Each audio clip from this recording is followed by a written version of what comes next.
कि पहली तस्वीर आपको दिखा रहे हैं। इन तस्वीरों को देखकर शुरुआत में आपको लगा था कि हल्की धक्का मुक्की हो रही है, लेकिन उसके बाद देखिए कि किस तरीके से यहाँ पर पुलिस पर पथराव किया गया है और पुलिस को स्थिति को नियंत्रित करने के लिए थोड़ी देर के बाद आंसू गैस के गोले तक छोड़ने पड़े हैं। वहां पर तो गोलियों के छर्रे भी मिले। ये कहा जा रहा है कि पत्थरबाजी के साथ साथ फायरिंग करने की भी बात सामने आ रही है और इस दौरान ये जानकारी मिल रही है कई लोगों को गिरफ्तार भी कर लिया गया है और उनके खिलाफ एनएसए लगाने की तैयारी की जा रही है। तो ये दूसरी तस्वीर आपको दिखा देते हैं। एक तरफ मस्जिद में सर्वे के दौरान पथराव किया गया है, दूसरी तस्वीर देखिए कि कैसे पुलिस बल यहाँ बड़ी संख्या में तैनात है। उसके बाद भी दूसरी तरफ से लगातार पुलिस को टारगेट करके पत्थर किए जा रहे हैं, पत्थरबाजी की जा रही है। पुलिस को टारगेट करके सर्वे के दौरान एक के बाद एक पत्थर फेंके गए और पत्थर इतने ज्यादा थे कि पूरी सड़क पत्थर से ही पट गई है। जहां तक आपकी नजर जाएगी नीचे सड़क पर आप देखिए कि कैसे पूरी तरह से पत्थरबाजी के दौरान पुलिस को वहां से हटाने की कोशिश की गई है। डीएमएसपी मौके पर तैनात है, लेकिन उसके बाद भी ये लोग रुकने को तैयार नहीं है, लगातार पत्थर फेंके जा रहे हैं। एक और तीसरी तस्वीर महाभारत में आपको दिखाती हूं मैं कि कैसे पुलिस इन लोगों से अपील कर रही है कि अपना भविष्य बर्बाद मत करो, क्योंकि ये युवा है, संभल के इनको भड़काया गया है,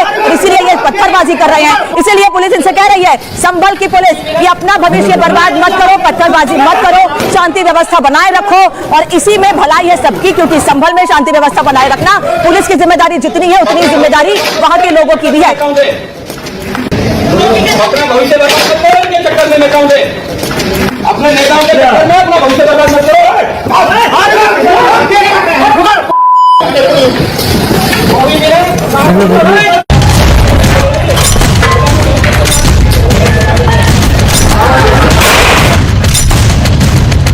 अपना भविष्य बर्बाद मत करो के चक्कर में नकाम दे। संभल में सर्वे का काम क्या शुरू हुआ? घर घर से दंगाई बाहर निकल आए और संभल को सुलगाने के काम में जुट गए।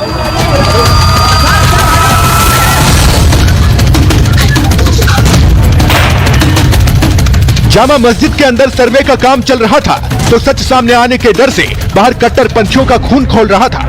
कट्टरपंथी इतना बौखलाए थे कि वो हर हाल में सर्वे को रुकवाना चाहते थे। एक मैं एक्सक्लूसिव तस्वीर दिखाना चाहूंगा। ये आप देख सकते हैं गोली का जो शेल है, ये खाली गोली का शेल यहाँ पे गिरा हुआ नजर आ रहा है, ये बुलेट का शेल है। तो ये देखिए कि यहाँ पे फायरिंग भी की गई है और ये बुलेट का शेल ये दर्शाता है कि उपद्रवियों के पास पेट्रोल बम के साथ पिस्टल भी थी। इसीलिए तो कट्टरपंथियों ने पुलिस टीम पर भर भर कर पत्थर बरसाए। संभल में उन्मादी भीड़ उग्र हो गई। कट्टरपंथी ताकतें सच सामने आने के डर से पहले ही बौखला गई हैं। संभल में आज जो टीम गई थी माननीय न्यायालय के आदेश पर गई थी। मैंने पहले ही आपसे कहा है, समाजवादी पार्टी को लोकतांत्रिक व्यवस्था में न्यायपालिका पर कोई भरोसा नहीं है। दंगाइयों को लग रहा था कि वो पत्थर मारेंगे, बवाल मचाएंगे तो सर्वे टीम सर्वे का काम छोड़कर भाग जाएगी, लेकिन ऐसा नहीं हुआ, क्योंकि सर्वे टीम की सुरक्षा में लगाई गई पुलिस ने एक एक दंगाई को मुंहतोड़ जवाब दिया।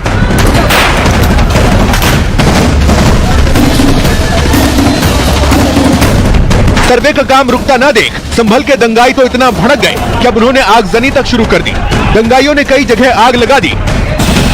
संभल के दीपसराय इलाके में मौजूद हैं। तस्वीरों के माध्यम से मैं दिखाना चाहूंगा। देख सकते हैं पूरी सड़क पे जो पत्थर हैं वो यहाँ पर बिखरे हुए नजर आ रहे हैं, क्योंकि सुबह के समय नई जामा मस्जिद में सर्वे की टीम पहुंची थी। उसी दौरान कुछ उपद्रवियों ने यहाँ पर इस पूरे इलाके में और इसके साथ जो दूसरा इलाका लगता है वहां पे पथराव शुरू कर दिया था। ये आप देख सकते हैं पूरा हिंदूपुरा खेड़ा इलाका है और इसी पूरी सड़क पे आपको पूरी रोड पे पत्थर बिखरे हुए नजर आ रहे होंगे। पूरा संभल दंगाइयों की नफरती आग में जल रहा है, लेकिन सर्वे का काम जारी रहा और सर्वे टीम ने भारी बवाल के बीच सर्वे का काम भी पूरा कर लिया। सर्वे टीम ने मस्जिद के अंदर जाकर एक एक सबूत जुटाए, जिससे दूध का दूध और पानी का पानी हो सके और पता चल सके कि कट्टरपंथी जिस मस्जिद के सर्वे से इतना डरे हैं वो असल में जामा मस्जिद है या फिर श्री हरिहर मंदिर।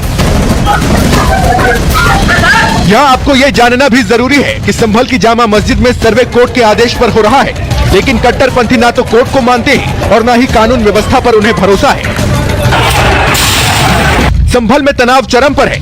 डीएमएसपी समेत भारी पुलिस फोर्स को मौके पर तैनात किया गया है। पुलिस प्रशासन लगातार लोगों से अपील कर रहा है कि कोर्ट के आदेश पर सर्वे हो रहा है और बवाल ना मचाए। तो वहीं अब उन लोगों की पहचान भी की जा रही है जिसने कट्टरपंथियों को दंगा करने के लिए उकसाया। Bureau report, Republic Bharat.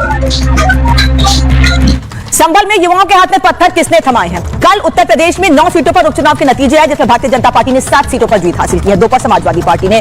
उसके बाद यह कहा जा रहा है बीजेपी की ओर से कि ये लोग बौखला गए हैं अपनी हार के बाद, इसीलिए माहौल खराब करने की कोशिश कर रहे हैं। दूसरी ओर समाजवादी पार्टी के नेता बीजेपी पर ही आरोप लगा रहे हैं, केवल नेता ही नहीं बल्कि मौलाना भी बीजेपी पर आरोप लगा रहे हैं कई, जिससे और ज्यादा माहौल खराब हो, क्या लोगों को भड़काने की कोशिश की जा रही है। लेकिन इस बीच राजनीति लगातार हावी है इस पूरे मामले पर। सुनिए जरा कि उत्तर प्रदेश के उप मुख्यमंत्री कैसे समाजवादी पार्टी को जवाब दे रहे हैं, कैसे अखिलेश यादव इस पर सवाल खड़े कर रहे हैं। ये जानबूझ करके सरकार ने कराया है।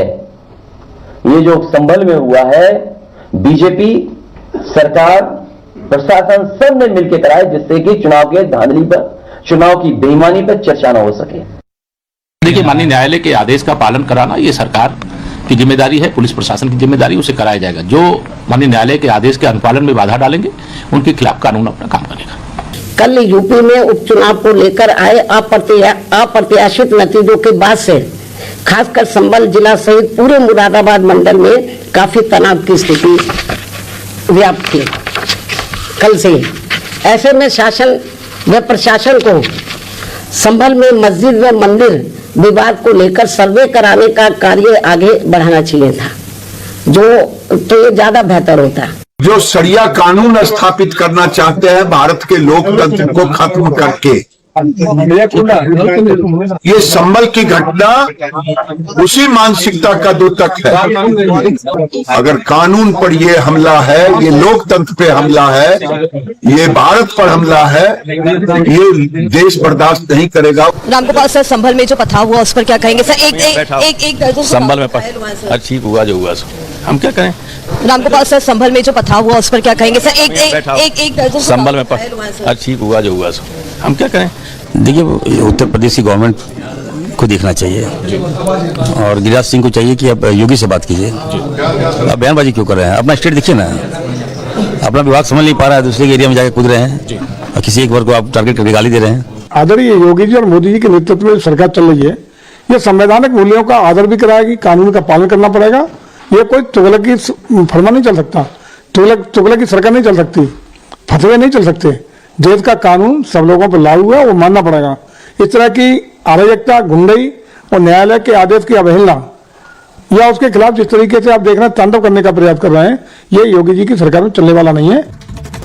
तो राजनीतिक प्रतिक्रियाएं थी, एक दूसरे पर आरोप लगाए जा रहे हैं। वहीं रामगोपाल यादव कह रहे हैं क्या बोले इस पर, जो हुआ ठीक हुआ, उस पर क्या बोला जाए। वहीं दूसरी ओर अब इस पर हिंदू धर्मगुरु और मौलानाओं की ओर से भी रिएक्शन सामने आ रहे हैं। कुछ लोग तो इसे सही ठहरा रहे हैं कि भाई जो पत्थरबाजी हुई है वो ठीक है, लेकिन कई लोग सवाल खड़े कर रहे हैं वही बात कि आखिर क्यों युवाओं के हाथ में पत्थर दिए जा रहे हैं और क्यों युवाओं के जरिए अपनी राजनीतिक रोटियां सेकी जा रही हैं। सुनिए क्या कहना है मौलाना हिंदू धर्मगुरुओं का। मस्जिद पर दावा क्यों करते हो? मुसलमानों पर दावा करो कि ये हमारे हैं। तो हम हिंदुस्तानी हैं, मस्जिदें भी हिंदुस्तानी हैं, अब उस मंदिर भी हिंदुस्तानी हैं। तो आप अपनी आस्था के मुताबिक अपना काम करो, हमें हमारी आस्था के मुताबिक हमारा काम करने दो। ये मंदिर मस्जिद के दंगे में मामलात में जिन्होंने उलझाया हुआ है वो सिर्फ राजनीतिक लाभ के लिए, सिर्फ हिंदुओं के पक्ष में यात्रा है। अब इसको अगर वो गुंडागिर्दी करते कहते हैं तो जो अभी उन्होंने संभलपुर में पथराव किए, हमें लगता है वो सामाजिक सौहार्दता उन्होंने की। तो ऐसी हमारी गुंडागिर्दी चलती रहेगी। आदेश दिया है और आज सर्वे की टीम गई थी सर्वे करने के लिए, तो उसमें कुछ लोगों ने लोगों को भड़का दिया और उकसा दिया, जिसकी वजह से वहां पर पथराव और तोड़फोड़ की घटनाएं सामने आई हैं। तो ये तरीका मुनासिब नहीं है। मैं संभल के मुसलमानों से अपील करूंगा कि वो पैगंबर इस्लाम की जो शिक्षा है यानी अमन और शांति, तो अमन और शांति को बनाए रखें। और इतने बयानों को सुनने के बाद सवाल तो ये उठेगा ही आखिर कि पुलिस पर पथराव, आखिर ये ऑर्डर किसका था? क्योंकि पुलिस बल आज से नहीं, जिस दिन सर्वे का आदेश दिया गया था उस दिन से ही तैनात थी। संभल में जामा मस्जिद का सर्वे करने के लिए टीम वहां पर पहुंची थी। सर्वे के दौरान पत्थरबाजी की गई है और बड़ी संख्या में वहां युवा पत्थरबाजी के लिए इकट्ठे हुए थे। पथराव में पुलिस के जवान घायल हुए हैं, जिनके पैर में चोटें लगी हैं। एसपी संभल के पैर में भी चोट लगी है, बाकायदा उसकी तस्वीर भी सामने आई है। एसपी संभल का गनर भी इस दौरान जख्मी हुआ है। सीओ संभल इंस्पेक्टर भी घायल हुए हैं, जिनकी तस्वीरें भी सामने आई है। पथराव में कई पुलिसकर्मियों के घायल घायल होने की जानकारी मिल रही, बल्कि कुछ मीडियाकर्मी मौजूद थे, उनको भी चोटें आई हैं। पथराव के बाद एक्शन में है प्रशासन। अब उन लोगों को ढूंढ कर निकाला जा रहा है बाहर, जो पत्थरबाजी के बाद बिल में छिप गए हैं। उपद्रवियों पर एनएसए लगेगा, यह साफ कर दिया गया है। जिन लोगों ने संभल में पथराव किया उन पर एनएसए लगेगा। करीब 1 दर्जन उपद्रवी गिरफ्तार कर लिए गए हैं, और केवल 1 दर्जन थे नहीं, संख्या बड़ी थी, इसलिए अब औरों को भी ढूंढने की कोशिश की जा रही है। पुलिसकर्मियों की गाड़ियां तक जलाई गई हैं, क्योंकि पहले हालात नियंत्रण में हुए, लेकिन उसके बाद पुलिसकर्मियों की गाड़ियों को भी आग लगा दी गई है। इसीलिए हम कह रहे हैं कि पुलिस पर पथराव किसका ऑर्डर, इस पर पुलिस अधिकारियों का क्या कहना है कि आगे इस पर कैसे कार्रवाई की जाएगी, जरा सुनिएगा। और टीम नियत समय पे पहुंच भी गई थी। सर्वे ठीक चल भी रहा था। सर्वे का मतलब है इंस्पेक्शन पूरे स्ट्रक्चर का, वो इंस्ट्रक्शन वो चल रहा था। उसके दौरान बीच में कुछ लोग आए, कुछ लोगों ने इकट्ठा किया, कुछ क्राउड इकट्ठी हुई। पहले उन लोगों ने नारेबाजी की, उसके बाद फिर पथराव करना शुरू कर दिया। पुलिस उनको खदेड़ने के लिए हल्का सा लाठीचार्ज भी किया। उसके बाद उन लोगों ने पथराव करना शुरू कर दिया बहुत बुरी तरह। तो